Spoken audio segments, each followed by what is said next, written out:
Hello বন্ধুরা, তোমরা সবাই কেমন আছো? আশা করছি সবাই ভালো আছো। এটা আন্দামানে এসে আমার ফার্স্ট ব্লগ।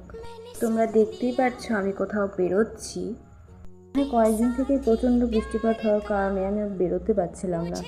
ভাবলাম একটু ঘুরে আসি, জানি না ভিডিওটা কতটা কন্টিনিউ করতে পারবো। ওখানে তোমাদের দাদাভাই বাইকটা আনতে গেল, ওই যে বাইকটা নিয়ে চলে এসেছে। তো চলো যাওয়া যাক। এই তো আমি উঠে পড়লাম, তো যাচ্ছি। এটা হলো আন্দামানের হাইওয়ে।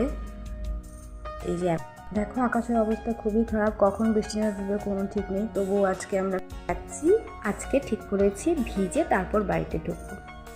এই কথা সেই কাজ, বৃষ্টি নেমেই বললো। তো আমাদের একটা শেরচরের জন্য একটা দোকানের সামনে দাঁড়াতে হলো। বৃষ্টিটা কমতেই আমরা আবার বেরিয়ে পড়লাম। এটা হলো বাসাবস্তি মার্কেট, এখানে তোমরা সব ধরনের জিনিস পেয়ে যাবে। দেখো আকাশের অবস্থা তবুও এখনও খারাপ, বৃষ্টি যদিও হয়েছে। তাহলে আমরা এখন এয়ারপোর্টের দিকে যাচ্ছি।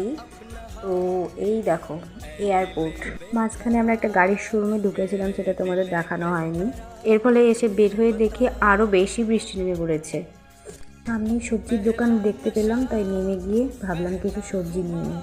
গিয়েই দেখতে পেলাম কলমি শাক। তোমরা খাও কিনা জানি না, আমার খুব ভালো লাগে। তাই এখানে তো আর সবসময় শাকগুলো পাওয়া যায় না, তাই পেলাম, নিয়ে চলে এলাম। যা শেষ, এখন আমাদের ঘরে যাওয়ার পালা। ভাবলাম যাওয়ার আগে একটু ভিজেই নিই।